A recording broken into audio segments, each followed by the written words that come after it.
سبحان الله رب العرش العظيم والحمد لله رب العالمين. وقد قال الله تعالى في القرآن العظيم والفرقان المجيد: ذلك ومن يعظم حرمات الله فهو خير له عند ربه. صدق الله العظيم.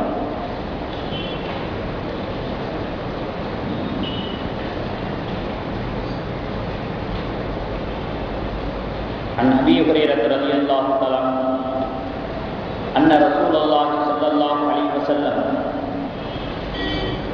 لو يعلم الناس ما في النداء والصف الأول ثم لم يجدوا إلا أن يستهموا عليه لاستهموا عليه أو كما قال عليه الصلاة والسلام. رواه البخاري. நிறையுடைய வாழ்வழைத்து நடுநிலத்தை காப்பதற்கு மறையளித்த இறைவனுக்கே மாபெரும் புகழனைத்தும் சத்திய தூதராம் நபிகள் நாயகம் ஸல்லல்லாஹு அலைஹி வஸல்லம் அவர்களின் மீதும் அவர்களின் வழிகாட்ட சத்திய சஹாபா குடும்பங்கள் மீதும் அவுலியாக்கள் நாதாக்கள் சுகதாக்கள் போன்ற அனைத்து நல்லடியார்கள் மீதும் ஏக வல்லவரின் சாந்தியும் சமாதானம் என்றென்றும் நின்று நிலவட்டுமா.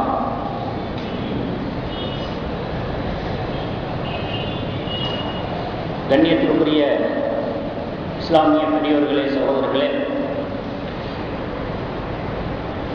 சூரத்துல் ஹஜ் என்கிற சூறாவிலே 22வது அந்த அத்தியாயத்திலே அல்லாஹ் தஆலா ஒரு வசனத்திலே குறிக்காட்டுகிறான்: வமன் யஹ்லிம் ஹுர்மாத்தில்லாஹி ஃபஹுவ கைருல் லஹு இன்த ரப்பிஹ். அல்லாஹ்வுடைய கட்டளைகளை யார் கண்ணியப்படுத்துகிறார்களோ, உதாசீனப்படுத்தாமல் அதற்குரிய மரியாதையை தருகிறார்களோ,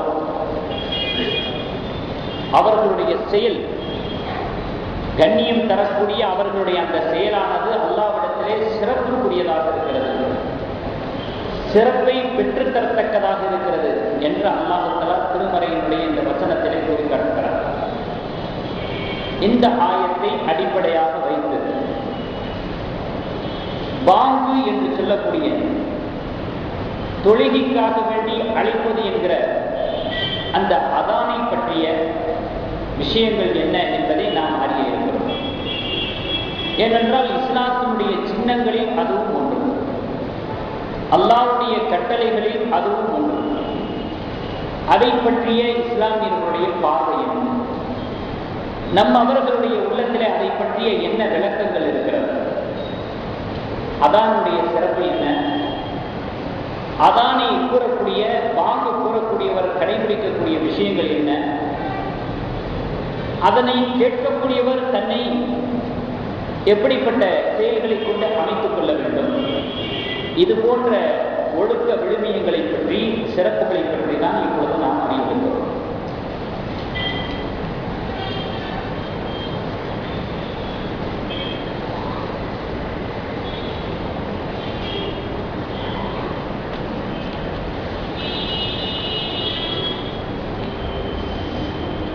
ஆக கண்ணியமிக்கவர்களே, ஆரம்பமாக நாம் விளங்க வேண்டிய விஷயம், பாங்கு அதான் இந்த வார்த்தையை தெரியாதவர்கள் நம்மவர்களில் யாரும் இருக்க முடியாது.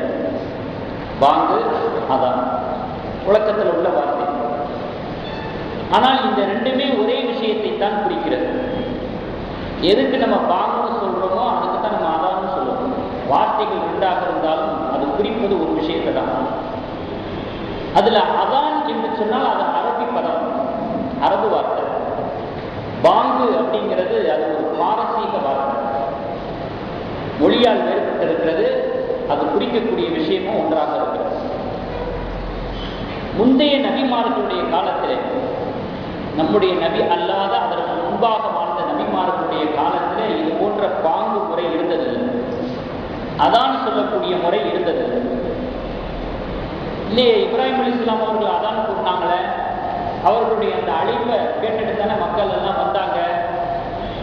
அதை பற்றி அல்லாஹ்வோட திருமறையில சொல்லியிருக்கிறானே என்று சொன்னால், அல்லாஹ் சொல்லியிருக்கிறார், அத்தின் பின்னாசில் ஹஜ்ஜி, மக்களுக்கு நீங்கள் அழைப்பு கொடுப்பீர்களாக அப்படின்னு அல்லாஹ் தஆலா உத்தரவு போட்டு இப்ராஹிம் அலைஹிஸ்ஸலாம் அவர்கள் அழைப்பு கொடுத்தாங்க.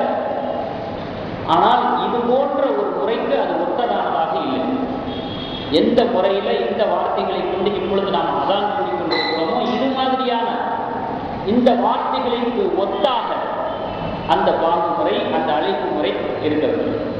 ஆனால் அந்த அழைப்புக்கென்று ஒரு தனி பவர் இருக்கிறது, அபாரமான ஒரு பவர் இருக்கிறது, ஆற்றல் இருக்கிறது. அதுல சொல்றதுக்கு எதுவும் இல்லை.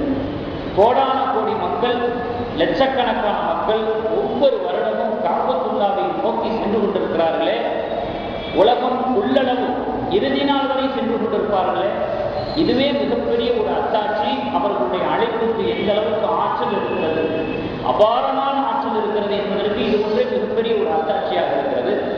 ஆக அவர்களுடைய அழைப்பு இது போன்ற ஒரு அழைப்புக்கு ஒத்ததாக இல்லை என்பதை நாம் ஒரு விஷயமாக விளங்கிக் கொள்ள வேண்டும்.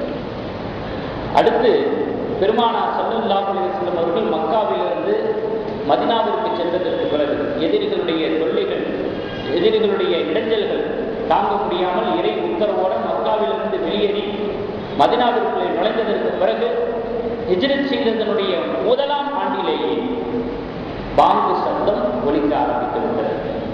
முதல் ஆண்டிலேயே இப்படி பாங்கு சொல்லக்கூடிய முறை ஏற்படுத்தப்பட்டுவிட்டது. அந்த பாங்கு ஒலிப்பதற்கு முன்பாக அந்த இடத்திலேயும் சரி, வேறு எந்த இடத்திலேயும் சரி, அது போன்ற ஒரு பாங்கு எங்கேயும் ஒலிக்கப்படவில்லை. அதுதான் முதன் முறையாக மதீனாவிலே ஒலிக்கப்பட்ட இந்த பாங்கு முறையாக இருந்தது. அதுவரைக்கும் பைத்துல் முகத்தஸை நோக்கி தொழுது கொண்டிருந்தார்கள். பெருமானார் ஸல்லல்லாஹு அலைஹி வஸல்லம் அவர்களுடைய ஆவலெல்லாம் மீண்டும் எப்பொழுது கஅபத்துல்லாஹ்வை கிப்லாவாக ஆக்கி தொழப்போறோம் என்பதாக இருந்துச்சு. பிறகு அல்லாஹ் தஆலா கிப்லாவை மாற்றினார். மீண்டும் கஅபத்துல்லாஹ்வை நோக்கியே உங்களுடைய கிப்லாவை அமைத்துக் கொள்ளுங்கள் என்று கட்டளை பிறப்பித்தார். கிப்லாவுடைய மாற்றம் ஏற்பட்டதற்கு பிறகு ஜமாத்தாக தொழுவதற்கு அதிக முக்கியத்துவம் ஏற்படுத்தப்பட்டது.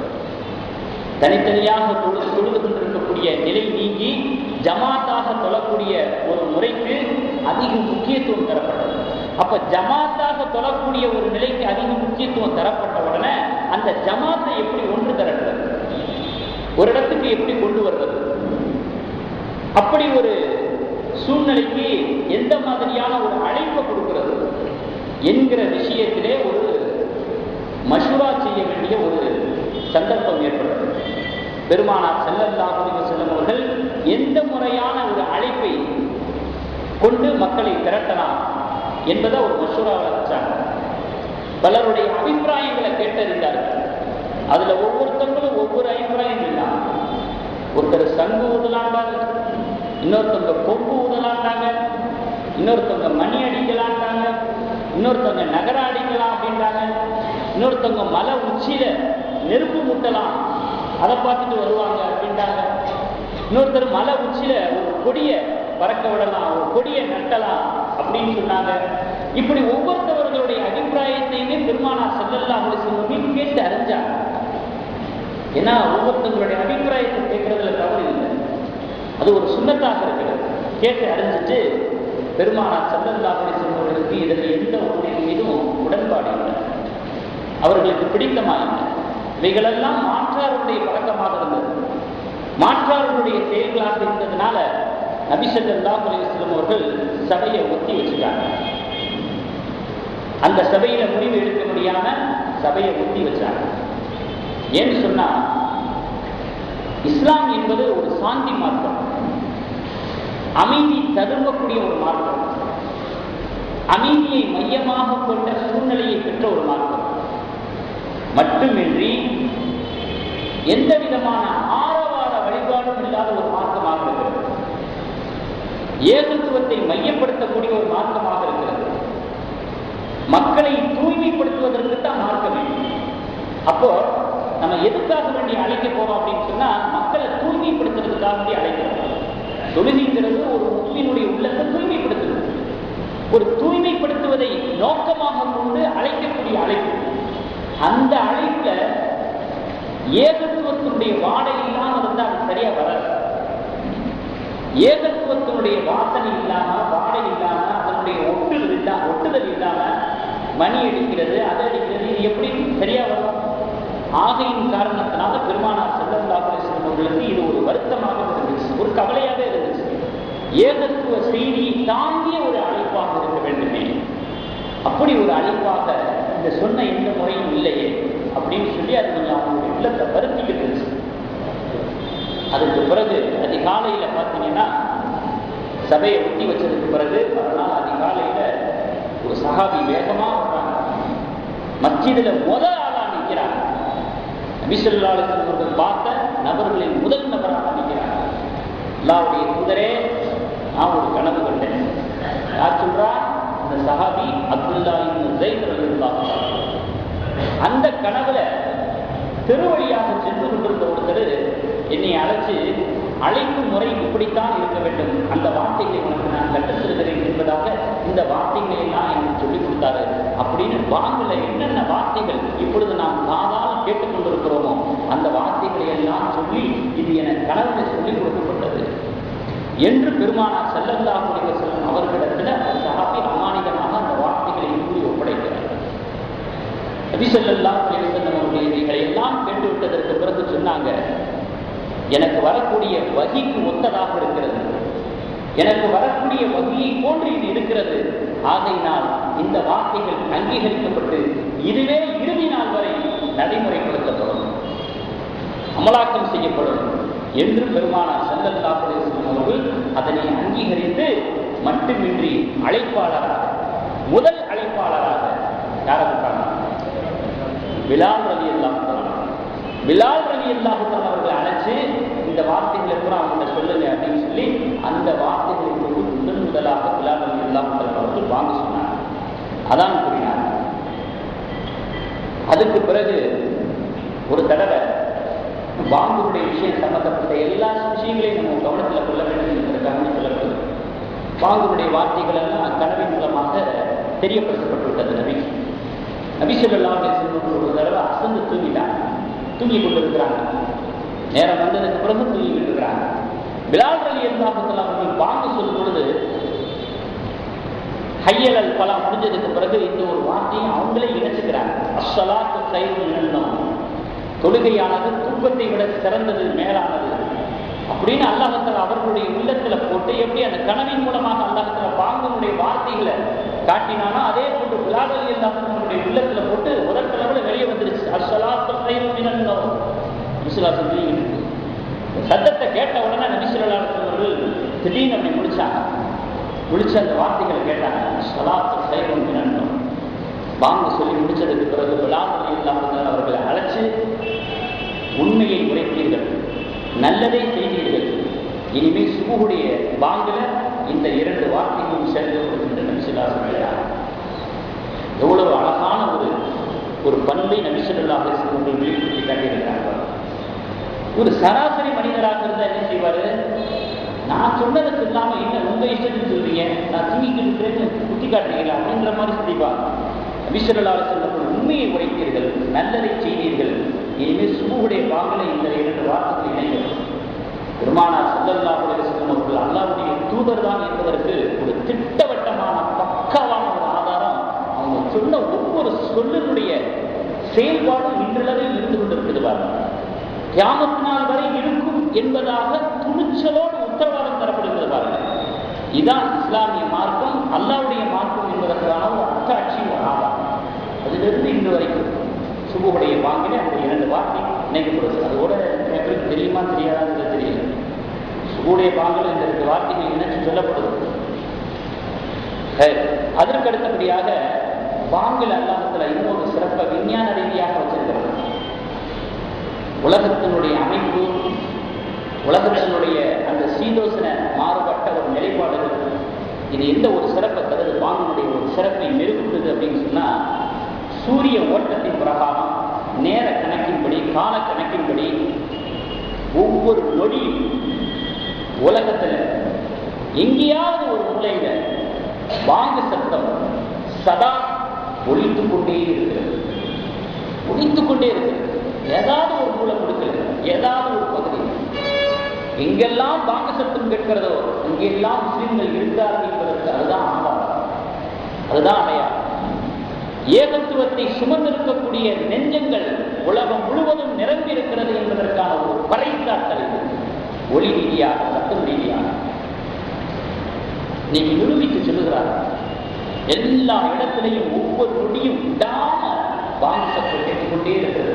அது போன்ற ஒரு இயற்கை சூழலை, உலக அமைப்பை, சீதோசன நிலைப்பாடுகளை, காலத்தினுடைய சக்கரத்தை, சுழற்சியை அல்லாஹ் தஆலா ஏகத்துவம் முடித்துக் கொண்டே இருக்கும்படியாக அமைத்து வைத்திருக்கிறார். அல்லாஹ் ஒருவன் இருக்கிறான் என்பதற்கு ஒரு ஆதாரமாக. அடுத்தபடியாக ஜும்மாவுடைய பாங்கு. ஜும்மாவுடைய பாங்கு என்ன அப்படின்னு சொன்னா, ஒரு வக்து தொழுகைக்கு ஒரு பாங்கு அப்படிங்கிறது தான் எல்லா வக்து தொழுகைக்கும் சொல்லப்படக்கூடிய ஒரு பாங்காக இருக்கிறது. ஜும்மாவுடைய சமயத்தில் மட்டும் 2 பாங்கு சொல்றாங்க. ஒரு வக்து தொழுகைக்கு ஒரு பாங்கு தான் அப்படிங்கிறது பெருமானார் ஸல்லல்லாஹு அலைஹி வஸல்லம் அவர்களுடைய காலத்தில் இருந்துச்சு. அபூபக்கர் சித்தீக் ரலியல்லாஹு தஆலா அவர்களுடைய ஆட்சி காலத்திலையும் இருந்துச்சு. உமர் ரலியல்லாஹு தஆலா அவர்களுடைய ஆட்சி காலத்திலையும் இருந்துச்சு. உஸ்மான் ரலியல்லாஹு தஆலா அவர்களுடைய ஆட்சி காலத்துல என்ன சூழ்நிலை ஏற்பட்டுச்சு அப்படின்னு சொன்னா, இஸ்லாம் வேகமாக பரவ ஆரம்பிச்சிருச்சு. மக்களுடைய வருகை அதிகரிக்க ஆரம்பிச்சிருச்சு. ஜும்மா தொழுகைக்காக மற்றும் இஸ்லாத்தை நோக்கிய ஒரு படையெடுப்பாக இஸ்லாமியர்களுடைய எண்ணிக்கை வருகை அதிகமாகிவிட்டது. இஸ்லாம் பரவலாகிவிட்டது. மட்டுமின்றி தொலை தூரங்களிலிருந்து ஜும்மாவுக்கு வரக்கூடியவர்களாக ஆகிட்டாங்க. ரொம்ப தூரத்திலிருந்து வர்றாங்க. இப்போ உஸ்மான் ரலியல்லாஹு தஆலா அவர்கள் பாங்கு சொன்ன உடனே குத்துபா பிரசங்கம் செய்வாங்க. பிரசங்கம் செஞ்சதுக்கு பிறகு தொழுகை ஆரம்பமாயிடும். தூரத்திலிருந்து வர்றவங்களுக்கு அந்த அழைப்பை கேட்டதுக்கு பிறகு குத்துபாவை கேட்கக்கூடிய ஒரு வாய்ப்பு கிடைக்காம லேட் ஆயிடும், மிஸ் ஆயிடும். ஏன்னா பாங்கு சொன்ன உடனேயே குத்துபா செய்ய ஆரம்பிச்சிருவாங்க. இப்போ இது மிகப்பெரிய ஒரு மக்களுடைய தரப்பிலிருந்து ஒரு கலிஃபாவுடைய கவனத்துக்கு கொண்டு வரப்படக்கூடியதாக இருந்துச்சு. நிறைய பேருக்கு குத்துபா மிஸ் ஆயிடுது, தவறி போயிடுது. பாங்கு சொன்ன உடனே குத்துபா ஆரம்பிச்சிடுறாங்க. அந்த அழைப்பை கேட்டதற்கு பிறகு குத்துபாவை கேட்கக்கூடிய அளவில் எனக்கு நேர அவகாசம் கிடைக்காம போயிடுது. இப்போ உஸ்மான் ரலியல்லாஹு அன்ஹு அவர்கள் பார்த்தாங்க, அந்த முதல் பாங்குக்கு பிறகு அந்த எப்படி ஒரு வக்து தொழுகைக்கு ஒரு பாங்கு அப்படின்றது பார்த்தீங்களா, அந்த பாங்குக்கு முன்னால ஒரு பாங்கை நீங்க சொல்லுங்க அப்படின்னு சொன்னாங்க. அசல்ல இந்த குத்துபாவுக்கு முன்னாடி ஓடுறாங்க பாருங்க, அதுதான் பாங்கு, தொழுகைக்கான பாங்கு. ஒவ்வொரு வக்து தொழுகைக்கும் ஒரு பாங்குன்னு இருக்குல்ல, அந்த பாங்கு இந்த பாங்கு தான், குத்துபாவுக்கு முன்னாடி சொல்ற பாங்கு தான். இப்போ குத்துபா மிஸ் ஆயிடுது, நிறைய பேருக்கு தவறி போயிடுது. பாங்கு சொன்ன உடனே குத்துபா ஆரம்பிச்சதுனால அப்படிங்கிற ஒரு கோரிக்கை வைக்கப்பட்டதற்கு பிறகு இதுக்கு முன்னால ஒரு பாங்கு சொல்லுங்க அப்படின்னு உஸ்மான் சொன்னாங்க. அந்த பாங்கு தான் 12 மணிக்கு சொல்லப்படுது. இதுதான் அசல் பாங்கு. அதுக்கு பிறகு அதுக்கு முன்னால ஒரு பாங்கு சொல்லுங்க அப்படிங்கிற உஸ்மான் ரலியல்லாஹு அன்ஹு அவர்களுடைய உத்தரவினுடைய அடிப்படையில தான் முன்பாக ஒரு பாங்கு சொல்லப்பட்டு 2 பாங்காக ஆனது. அதையும் நாம் நினைவில் நிறுத்திக் கொள்ள வேண்டும்.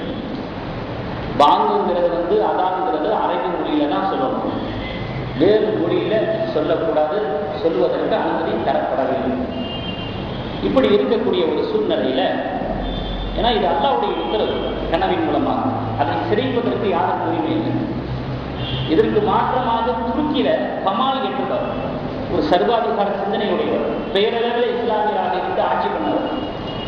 அவர் நான் பாஷை புரட்சி பண்ண போறேன், பாஷையை அப்படியே விரிவுபடுத்த போறேன், பாங்கையும் நீங்க அரபியில ஏன் சொல்லணும், துருக்கி பாஷையிலே சொல்லுங்க, அந்த பாஷையிலே சொல்லுங்க அப்படின்னு ஒரு மாற்றத்தை ஏற்படுத்த முயற்சித்தார்.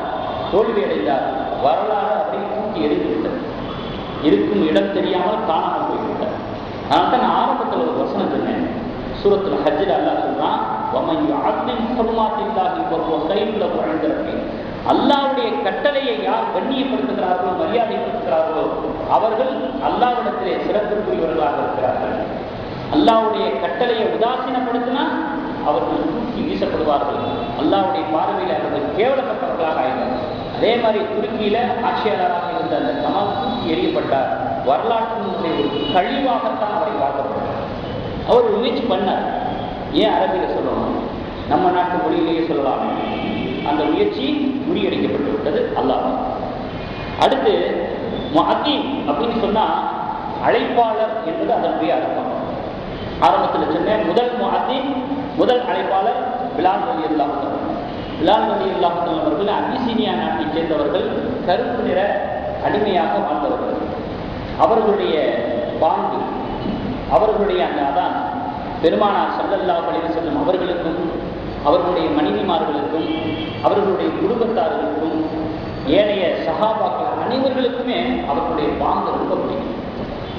அவர்களுடைய அந்த குரல் ஓசை அனைவர்களுக்கும் விரும்பி கேட்பாங்க. அது போன்ற ஒரு பாங்கோசை, அது போன்ற ஒரு ஒலியை எழுப்பக்கூடிய அந்த பாங்கோசையை கூறக்கூடியவர்கள் இஸ்லாமிய வரலாற்றில் இதுவரைக்கும் அந்த இடத்தை யாரும் பிடிக்க முடியாது. அப்படிப்பட்ட ஒரு பிரத்யேகமான சிறப்பான ஒரு குரல் பலம் கொடுக்கப்பட்ட ஒரு முஅத்தினாக பிலால் ரலியல்லாஹு அன்ஹு அவர்கள் இருந்ததாக நம் வரலாற்றுகளிலே ஹதீஸ்களிலே பார்க்கிறோம். பிலால் ரலியல்லாஹு அன்ஹு அவர்களுடைய விஷயத்தில் பாங்குக்கும் அவர்களுக்கு உள்ள தொடர்பு இதுதான். ஆனால் நம்ம பெரும்பாலும் முஅத்தின பிலால் என்பதாக அழைக்கிறோம். முஅத்தின பிலால் என்று அழைப்பதற்கு எந்த விதமான ஆதாரமும் இல்லை, அப்படி அழைக்கணுங்கிற அவசியமும் இல்லை. நம்ம இந்த சரித்திரத்தை மனசில் வச்சுக்கிட்டு முதல் முஅத்தின் பிலாலாக இருக்கிறதுனால முஅத்தின்களை இருக்கிறவங்களை பூரா பிலால் பிலால்னே கூப்பிடணும். முஅத்தினே கூப்பிடலாம். பிலால் என்று கூப்பிட வேண்டிய அவசியம் இல்லை, அதுக்கான எந்த விதமான ஆதாரமும் இல்லை.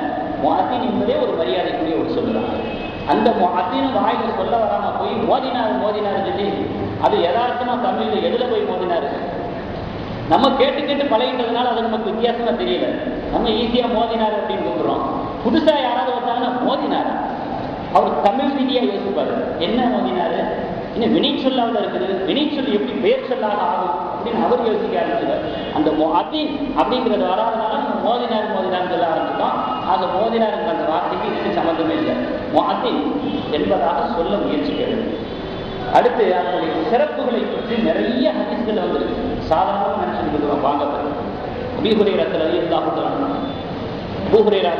அன்ஹு அறிவிக்கிறாங்க, அந்த ரசூலுல்லாஹி ஸல்லல்லாஹு அலைஹி வஸல்லம் சொல்றாங்க, லவ் யஅலமுன் நாஸு மா ஃபி நிதாஇ வஸஃபில் அவ்வல், மக்கள் எல்லாம் முதல் சப்பில் நின்று சொல்வதனுடைய சிறப்பை, வாங்கு சொல்வதனுடைய சிறப்பை அறிவார்களே, ஆனால் லம் யஜிது இல்லா அன் யஸ்தஹிமு அலைஹி, அந்த வாய்ப்பை பெறுவதற்காக சீட்டு குலுக்கி போட்டு அதில் தன்னுடைய பெயர் தேர்வு செய்யப்பட்டால் தான் முதல் சப்பில் நிற்கக்கூடிய வாய்ப்பு கிடைக்கும், வாக்கு சொல்லக்கூடிய வாய்ப்பு கிடைக்கும் அப்படின்னு இருந்தால் கூட சீட்டு குலுக்கி போட்டு பார்த்தாவது அந்த வாய்ப்பை பெற்றுக் கொள்வார்கள். அந்த வாய்ப்பை பெறுவதற்கு முயற்சிப்பார்கள், முந்திக்கொண்டு முயற்சிப்பார்கள், போட்டி போட்டுக் கொள்வார்கள் என்று பெருமானார் ஸல்லல்லாஹு அலைஹி வஸல்லம் அவர்கள் சொன்ன செய்தி புகாரி ஷரீஃபிலே பதிவு செய்யப்பட்டதாக இருக்கிறது.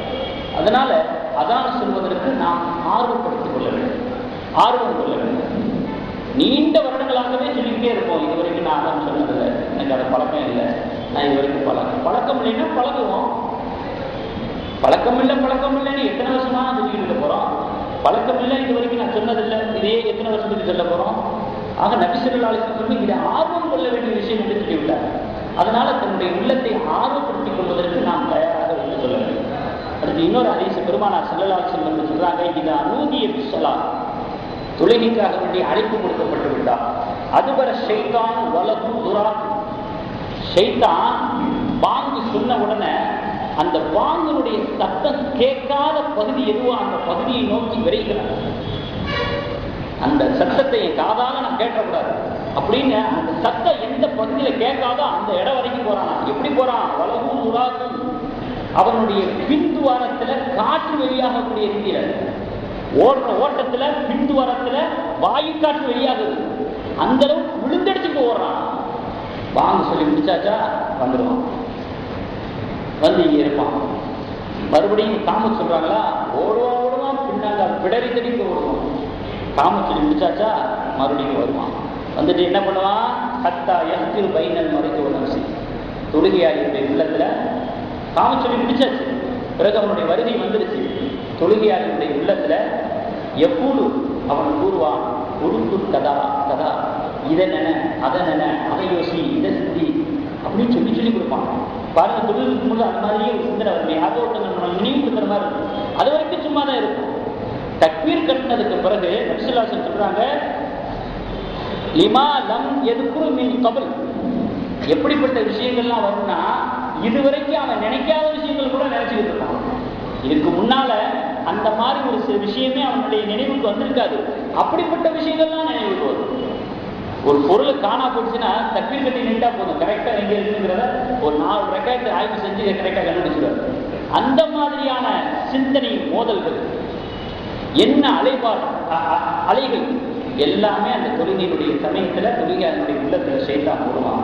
ஹத்தா எதல்ல ரஜுலுமா எதிரி கம் செல்லா, கடைசியில் என்ன நிலைமை ஆயிடும், அவர் எத்தனை ரக்க தொழுதாருன்னே தெரியாமல். இந்த மாதிரி ஒரு நிலைமைக்கு அவனை தள்ளுற வரைக்கும் ஏதாவது ஒரு விஷயத்தை நினைக்க சொல்லிக்கொண்டே இருப்பான் என்று பெருமானார் ஸல்லல்லாஹு அலைஹி வஸல்லம் சொல்லியிருக்கிறான். மட்டுமின்றி அதானுடைய சிறப்பை பற்றி நிறைய ஹதீசுகள் இருக்கிறது. அத்தனை ஹதீசுகளையும் குறுகிய நேரத்தில் நாம் சொல்லிவிட முடியாது. அதனால ஒரு முத்தாய்ப்பாக ஒரு சில விஷயங்களை நம்ம தெரிஞ்சுக்கலாம்.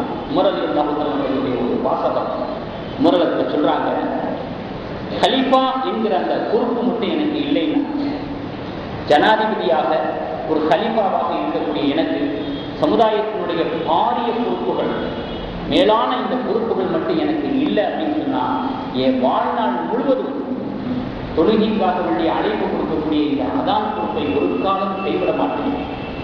அதான் கூடிய அழைப்பு கொடுத்த என்னுடைய இறுதி நாள் வரைக்கும் அந்த பொறுப்பில் நான் இருப்பேன். நான் மட்டும் கலீஃபாவுடைய பொறுப்பை வகிக்கலைனா என்று உமர் ரலியல்லாஹு அன்ஹு அவர்கள் ஆசைப்பட்டிருக்கிறார்கள், ஆதங்கப்பட்டிருக்கிறார்கள். இதனுடைய சிறப்பை சிலாகித்து சொல்லியிருக்கிறார்கள் என்று சொன்னால் வேற இதனுடைய சிறப்பு சொல்வதற்கு வேற என்ன வேணும்? இதையும் நம்முடைய சிந்தனையில் வைத்துக் கொள்ள வேண்டும். அதே போல இது ஒரு உன்னதமான பணி, தீன் பணி, இஸ்லாமிய ஏவலால் ஏற்படுத்தப்பட்ட ஒரு பணி. அதனால இந்த உன்னத பணியை வகிப்பதற்கு அழகான குரல் இருக்க வேண்டும், எழுத்துக்களுடைய உச்சரிப்பு இருக்க வேண்டும். ஏன்னா நம்முடைய நாட்டை பொறுத்தளவில் பிற மதத்தவர்கள் இந்த பாங்கோசையை, இந்த அதானுடைய ஒளியை கவனிக்கிறார்கள். அது என்ன ஏதுன்னு தெரியுதோ இல்லையோ, ஆனால் கவனிக்கிறாங்க. பாங்கு சொல்றாங்க, அவர்களுடைய தொழுகைக்கு அழைப்பு கொடுக்குறாங்க என்பதாக கவனிக்கிறார்கள். அதை வைத்துத்தான் கண் வைக்கிறார்கள். அதை வைத்துத்தான் தன்னுடைய நடவடிக்கைகளை கூட அமைத்துக் கொள்கிறார்கள். சங்கராச்சாரியார், மறைந்துவிட்ட சங்கராச்சாரியார் முதற்கொண்டு பாங்கு சொல்ற நேரம் பாங்கு சொல்லணும்னு என்னாச்சுன்னு கேட்டிருக்கிறார். அந்த குரல், அந்த பாங்கோசையை வச்சுதான் நான் எந்திரிக்கிறது, நான் என்னுடைய அலுவலில் அமைச்சுக்கிறது, ஏன் லேட் ஆயிடுச்சுன்னு பாங்கு சொல்லலை என்பதாக கேள்வி கேட்டிருக்கிறார். அவர் முதற்கொண்டு வெளிநாடுகளில் இருக்கக்கூடிய வேறு மதத்தை சார்ந்தவர்கள் எல்லாம் பாங்கோசையை கேட்டு இஸ்லாத்தை தழுவி இருக்கிறார். அப்படிப்பட்ட ஒரு தாவாவுடைய ஒரு தாக்கம் இந்த பாங்கோசைக்கு இருந்திருக்கிறது, அதானுக்கு இருந்திருக்கிறது என்பதை நாம் நினைத்துக் கொள்ள வேண்டும். இஸ்லாத்தின் பக்கம் பிற மதத்தவர்களை ஈர்த்திருப்பதற்கு பல வழிகளை அல்லாஹ் அமைத்து வைத்திருக்கிறார்.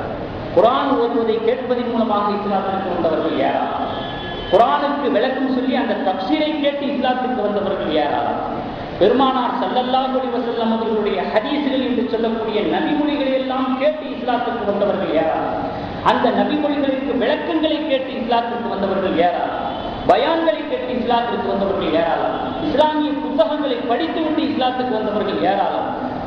இவைகளெல்லாம் எப்படி தாவாவுடைய சாதனங்களாக இருக்கிறதோ அதே போன்றுதான் அதானும் தாவாவுடைய சாதனம். அதுவும் ஒரு தாவா, பிற மதத்தவர்களுடைய உள்ளங்களிலே இடம் பிடிக்கக்கூடிய, இஸ்லாத்தின் பக்கம் கவனத்தை திருப்பக்கூடிய ஒரு தாவாவுடைய ஒரு சாதனமாக இருக்கிறது. ஆகையினால் அது ஒரு உன்னத பணியாக இருக்கின்ற காரணத்தினாலே அதற்குரிய தகுதி சம்பந்தப்பட்ட பணி மேற்கொள்ளக்கூடியவருக்கு இருக்க வேண்டும் என்பது இஸ்லாத்தினுடைய ஒரு எதிர்பார்ப்பாக இருக்கிறது. ஆனால் அதற்குரிய ஒரு தகுதியை பார்த்து அந்த பணி ஒப்படைக்கப்படாத காரணத்தினால், அதாவது அது ஒரு உன்னத பணியாக இருக்கிறது, அந்த பணியை வகிப்பதற்கான தகுதி இவருக்கு இருக்கிறதா என்கிற சிந்தனை போக மாட்டேங்குது. கொடுக்கிற சம்பளத்துக்கு இவர் தகுதியானவரா அப்படிங்கிற ஒரு சிந்தனை தான் போகுது. இதன் காரணத்தினால மெட்ராஸ் முதற்கொண்டு கூலியாச்சான்னு கேட்க ஆரம்பிச்சிட்டாங்க. அதற்குரிய ஒரு உச்சரிப்புகள், அதற்குரிய ஒரு அதனுடைய வார்த்தையினுடைய இந்த தெளிவுகள் இல்லாத காரணத்தினால ஏதோ கூறுறாங்க அப்படிங்கிறதாகத்தான் நினைக்கிறாங்க. அப்படிங்கிற ஒரு நிலையில தான் சிந்திக்கிறாங்க. ஆக இது ஒரு உன்னத பணினா அந்த உன்னத பணியை வகிப்பதற்கான தகுதி இவருக்கு இருக்கிறதா, அதுலதான் சிந்தனை போகும். கொடுக்குற சம்பளத்தை வாங்கி போற மாதிரி ஆள் இருக்காங்களா அப்படிங்கிற மாதிரியான சிந்தனை போகக்கூடாது. ஏன்னா பாங்குடைய ஒழுக்க விழுமியங்கள்ல, பாங்கோட சம்பந்தப்பட்ட விஷயங்கள்ல இதுவும் நம்முடைய கவனத்தில் வைக்க வேண்டிய கட்டாய விஷயங்கள் என்பதற்காக உங்களுடைய நினைவுக்கு இதை நான் கொண்டு வருகிறேன். அடுத்து பார்த்தீங்கன்னா பெருமானார் ஸல்லல்லாஹு அலைஹி வஸல்லம் சொல்லியிருக்கிறாங்க, புகாரில பதிவு செய்யப்பட்டது, இதா சமிஅத்தும் நிதா, நீங்கள் பாங்கோசையை கேட்டால், அதானை கேட்டால், ஃபக்கூலு மிஸ்லமா யகூலுல் முஅத்தின், முஅத்தின் என்ன கூறுகிறாரோ அதே போன்று நீங்களும் கூறுங்கள். என்று பெருமானார் ஸல்லல்லாஹு அலைஹி வஸல்லம் சொன்னாங்க. முஸ்லிம் ஷரீஃப்ல வரக்கூடிய ஹதீஸ்ல சும்ம சல்லு அலைய, பாங்கு சொல்லி முடிச்சதுக்கு பிறகு என் மீது ஸலவாத்து சொல்லுங்கள், என் மீது ஸலவாத்து சொல்லுங்கள்.